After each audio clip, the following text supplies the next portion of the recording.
আসসালামু আলাইকুম। Live blogs by Shifu channel থেকে আমি শিফু বলছি। আশা রাখছি সবাই সুস্থ আছেন, ভালো আছেন।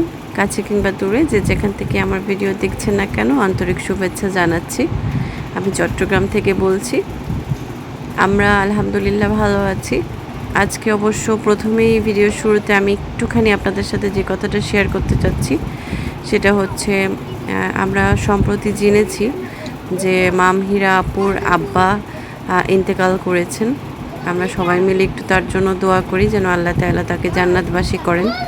তার রুহের মাগফিরাত কামনা করছি। আপনারাও আমার সাথে একটু দোয়া করবেন, অন্তত আমিন বলে যাবেন বা আমিন লিখে যাবেন একটু সময় হলে। আর অবশ্যই দোয়া করবেন আল্লাহ তাআলা যেন ওনার পরিবারকে অনেক ধৈর্য দেন, এই শোক সহ্য করার মতন ধৈর্যটা দেন। ভিডিও রিলেটেড কথায় আসি। দেখতে পাচ্ছেন মানে আবহাওয়াটা অনেক বেশি সুন্দর। আজকের ওয়েদারটা খুবই ভালো লাগছে। তার কারণ হচ্ছে প্রচণ্ড বাতাস ছিল বাহিরে, গাছপালা কীভাবে নড়াচড়া করছে দেখতেই পেলেন ভিডিওতে। অ্যান্ড দেন ওইখান থেকে এই যে দেখেন রান্নাঘরে যখন এসেছি, আজকে অনেক দিন যাবৎ আমার হাউজের এই সাইডটা থেকে পানি লিক হচ্ছে।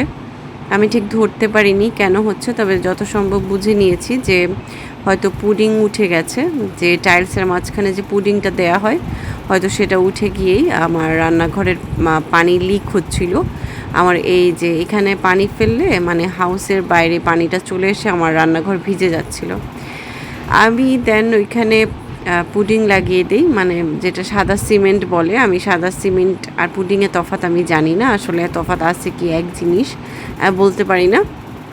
আমার হাজব্যান্ড আমাকে অনেকগুলো সাদা সিমেন্ট এনে দিয়েছিল, আমি ওগুলোই পানি দিয়ে ঘুলিয়ে একটু ইয়ে করে লাগিয়ে দিই অ্যান্ড দেন সারা রাত রেখে দিই। দেন এরপরে আর পানিটা লিক হয় না, আলহামদুলিল্লাহ একদম ঠিক থাকে।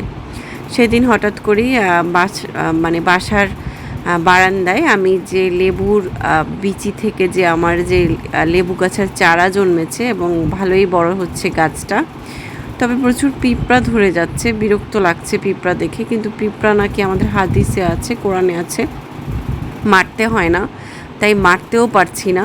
তো যাই হোক, সেখান থেকে আমি কিছু পাতা নিয়েছি। পাতা নিয়ে আজকে আমি পাঙ্গাস মাছের সাথে একটু লেবু পাতা দিয়ে তরকারি রান্না করেছিলাম।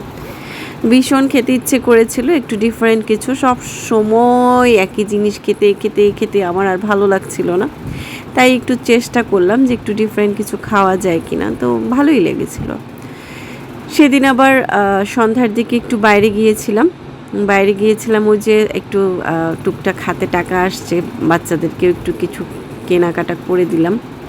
ওদেরকে কাপকেক, তারপরে টেস্টি ট্রিট থেকে কাপকেক, আর হচ্ছে কিন্ডার জয় নাকি ওন্ডার জয়, এটা অনেক বড় বড়, ওইটা কিনে দিলাম। ওরা অনেক খুশি হয়েছিল।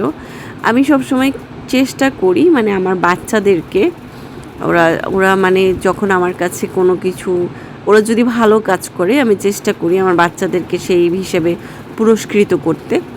তাহলে হয় কি, ওরা না আরও আগ্রহটা পায়, মানে ওদের ভিতরে আগ্রহটা জন্মায়। আর আমারও আসলে দেখার ইচ্ছে ছিল যে এত বড় একটা ওন্ডার জয়ের ভিতরে কী ছিল। তো আমি পরে ওদেরকে কিনে দিলাম, আর এই যে ওদেরকে দিয়েই খোলাচ্ছি। দেখেন এটার ভিতরে অনেকগুলো চকলেট, মানে ওন্ডার কিডসটার ভিতরে একসাথে 3 রকমের চকলেট ছিল, আবার খেলনাও ছিল। সুন্দর, ভালো লাগছে আমার কাছে।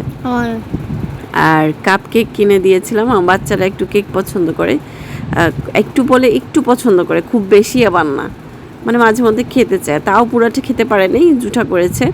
তো এই কাপ কেকগুলো আমার কাছ থেকে 90 টাকা রেখেছিল টেস্টি ট্রিটে। আর এই তো এখানে আমার ছোট ছেলের ওন্ডার কিডসের ভিতরে যে খেলনাটা ছিল এটা খুব ইন্টারেস্টিং ছিল, খুব সুন্দর ছিল। এটা ব্যাঙের মতো লাফায়। তা আমি ভিডিও করছিলাম আর ওকে বলছিলাম তুমি খেলো, দেখে আমি ভিডিও করি। তা আমার বড় ছেলে বলতেছে আমাকে এটা কী দিল, ওর মতো খেলনা কেন দিল না। আমি বলছি তোমার কপালে ছিল আর কি, তুমি যা পেয়েছো আর কি। হ্যাঁ, ও আর কি ডাইনোসর পেয়েছে। আমি ভয়েস দিচ্ছি, ও পাশে থেকে বলছে দেখেন এখন কিন্তু দুপুরবেলা, ঘুমানোর কথা বলছি, ঘুমায় না। মানে আমি এই জন্য ভয়েসটা অন্য রুমে দিই, বাট আমার এত আলসামি লাগতেছে ভয়েস দিতে যে আমি ওদের সাথে শুয়ে শুয়ে ভয়েসটা দিচ্ছি। দেন এরপরে শুক্রবারে সন্ধ্যার দিকে ওরা একটু নামাজ পড়ে, মানে আমিও নামাজ পড়ে, সরি সন্ধ্যার দিকে না, এটা আসরের পরে, আসরের নামাজটা ওরা পড়ে। আমি পড়ে একটু বারান্দায় গিয়েছিলাম শুক্রবার। আর বারান্দার আকাশটা, মানে বারান্দায় এসে আকাশটা দেখতে আমার এত বেশি ভালো লেগেছিল যে আমি ভিডিও করে রেখেছিলাম। আপনারাও একটু দেখেন, এখানে মানে মন হারিয়ে যাওয়ার মতন একটা ওয়েদার, একটা ভিউ, একটা ন্যাচারাল ভিউ দেখতেই পাচ্ছেন। ভীষণ ভালো লাগছিল আমার। আর আমার এই বাসাটার সবচেয়ে বেশি সুন্দর জিনিস কি জানেন, মানে এই বাসার আমার যে মাস্টার বেড থেকে এই ভিউটা পাওয়া যায়, মানে পুরো আকাশটা আর সামনে যে বিল, একদম এত সুন্দর লাগে দেখতে, মানে বোঝাতে পারবো না।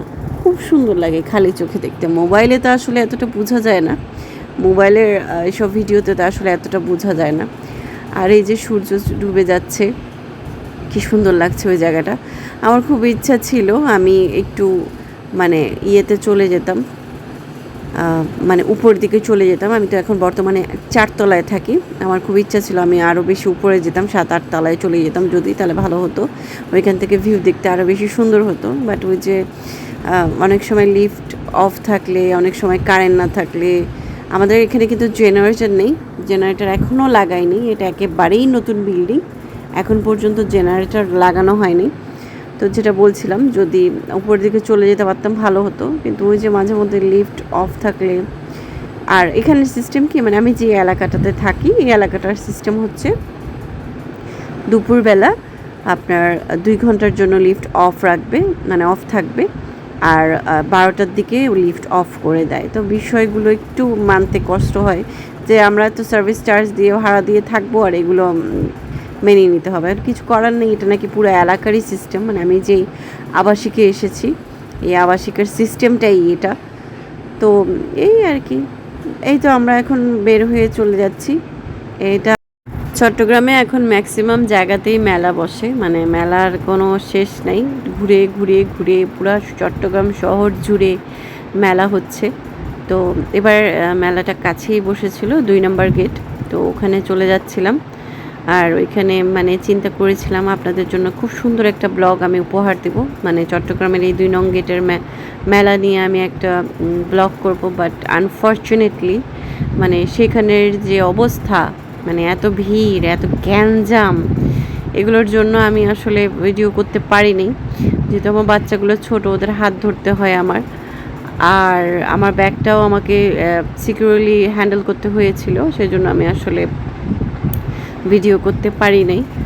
ওই দিন তো আর পারি নাই, তবে মেলা থেকে অনেক কিছু কেনাকাটা করে এসেছি। এগুলো বস্তা থেকে আবার ভাইবেন না মেলার থেকে জিনিস কিনে আসছি, এগুলো না। তো মেলা থেকে অনেক জিনিস কিনে এনেছিলাম, কিন্তু আমি খুবই টায়ার্ড ছিলাম, ওগুলো আর আমি ভিডিও করতে পারিনি। জায়গায় রেখে রেখে দিয়েছি। টুকটাক জিনিস আর কি, মেলায় যা যা পাওয়া যায় সেগুলোই এনেছিলাম। তো আচ্ছা যাই হোক, মেলার দিন তো শেষ। এর পরের দিন আমি কি করলাম, আমার কিচেনের উপরের বাংকারে যত কিছু ছিল সব কিছু সেদিন নামানোর পর এগুলো থেকে যা যা বাদ দেওয়ার সব বাদ দিয়ে দিচ্ছিলাম। এই যে আমার বাচ্চার প্যাম্পার্স, আরও বাচ্চার কাঁথা, বাচ্চার ওয়াশেবল ডাইপার, আরও অনেক কিছু যেগুলো আমি আসলে দারোয়ানকে দিয়ে দিলাম, কারণ এগুলো বোঝা করে রেখে আসলে কোনো লাভ নাই। এখানে কিছু ড্রেস, অনেক ভালো ভালো ড্রেস, বোরখা, এগুলো ছিল, পাতিল ছিল, বক্স ছিল, মগ ছিল, টিফিন বক্স ছিল, মানে বহুত কিছু আমি সেদিন আমি ডিক্ল্যাটার করেছি। মানে বিরক্ত লাগছিল, মানে রান্নাঘর আমি একটু ক্লিয়ার করেছিলাম। রান্নাঘরের ভিতরে মানে পুরো এই যে দেখেন পুরো খালি করে ফেলছি। ওই পাশের বস্তা, ওইটাতে একটা ফিল্টার আছে, ফিল্টারটা আমার আম্মুর ফিল্টার, আম্মুরা ইউজ করতে পারে না, সেজন্য আমাকে দিয়ে দিছে। তো আমি এখনও কোনো কিছু নষ্ট হলে ওইটার থেকে নিয়ে লাগাই ফেলি। আর এই যে আমার বাচ্চাদের কাঁথা অবশ্য আমি দেই নাই, কাঁথা আমি রেখে দিছি, কারণ এগুলো ধুয়ে আমি আবার দেখি যদি আমি আবার কোনো বেবি নেই তাহলে জানি না, আমি আসলে আমার কোনো প্ল্যান নাই আসলে বেবি নেওয়ার, সত্যি কথা। কারণ আমার এখন সব কিছুই আমার এই 2 ছেলেকে নিয়ে।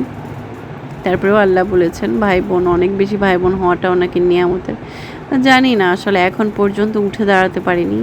আপনাদের সাথে তো আমি কম বেশি সব কিছুই শেয়ার করি। আমি এখন পর্যন্ত শূন্যেই ভাসমান। আমি এখন পর্যন্ত নিজেদের জন্য, নিজের বাচ্চাদের জন্য একটা কিছু করতে পারিনি, কিছুই না। এটা বললে হয়তো কেউ বিলিভই করবে না, যাক ওগুলো না বলি। তো দেখলেন যে ওয়াশেবল ডাইপার 4টা আমি ওইটাও দারোয়ানকে দিয়ে দিয়েছি। দারোয়ানের ছোট্ট একটা বাবু আছে ওকে। আর স্কুল থেকে এসে আমি বাচ্চাদেরকে ফ্রেঞ্চ ফ্রাই বানিয়ে দিয়েছিলাম। ওরা সেদিন ফ্রেঞ্চ ফ্রাই খাওয়ার আবদার করছে, আর আজকে আবার আমার ছেলে আবদার করছে স্যান্ডউইচ খাবে। তো আমি দেখি রাতে হয়তো বানিয়ে দেব, সেটা আবার নেক্সট ব্লগে দেখাবো আপনাদের। আর এই হচ্ছে আমি রেডি হয়ে বাচ্চাদেরকে নিয়ে চলে যাচ্ছি ডাক্তারের কাছে। আমার বড় ছেলের ওই যে ছোট ভাই আসছিল যে, তখন আমার বড় ছেলে ভাটিয়ারিতে গেল, যে তারপরে ঘুরতে গেল, যে কাপ্তাই সময় আইসক্রিম খেয়েছিল। তো আইসক্রিম জিনিসটা ভাই আমার খুব পছন্দের, যদিও আমারও টনসিল আছে, কিন্তু আমার বড় ছেলের হয় কি, মানে অল্প একটু খেলেই ওর টনসিলটা বেশি বেড়ে যায়, মানে অতিরিক্ত বেড়ে যায়। তো এখন কি করব, দেখলাম অনেক বেশি গলা ফুলেও গিলতে পারছে না, ব্যথা নেই কিন্তু খাবার গিলতে পারছে না। আল্লাহর রহমতে ওর কোনো ব্যথা নাই, এমন কিচ্ছু না, কিন্তু খাবার গিলতে পারে না, কারণ টনসিল দুইটা পুরো জায়গা ব্লক করে রাখছে। দেন আমি ওর ছোটোবেলার ডাক্তারের কাছে দেখাতে চলে গেলাম। একটু বলে রাখি ওর ডাক্তার কি বলেছে, যেহেতু ভিডিওর শেষ পর্যায়ে চলে আসছি। তো ডাক্তার ওকে বলেছে যে ওর যদি টনসিলটা মানে কন্ট্রোল করে চলে তাহলে অপারেশনের প্রয়োজন নাই, কিন্তু যদি ও বারবার আইসক্রিম খেতে চায় তাহলে অপারেশন করে দিলেই ভালো। তো আমি আসলে বুঝতেছি না কী করবো, জানি না। তো ওকে এখন অ্যান্টিবায়োটিক দিয়েছি, অ্যান্টিবায়োটিক চলছে। আমি ভিডিওর একদম শেষ পর্যায়ে চলে এসেছি। যে পর্যায়ে বলতে চাচ্ছি, যারা এই ধরনের ভিডিও দেখতে পছন্দ করেন তারা চাইলে আমার ভিডিওটাকে একটা লাইক, একটা কমেন্ট করতে পারেন। আমার চ্যানেলটিকে সাবস্ক্রাইব করবেন, নোটিফিকেশনের বেল বাটনটা অবশ্যই ক্লিক করবেন, যেন আমি এই ভিডিও ছাড়া মাত্রই আপনাদের কাছে নোটিফিকেশন চলে যায়। প্লিজ প্লিজ প্লিজ সাবস্ক্রাইব করবেন। আল্লাহ হাফিজ।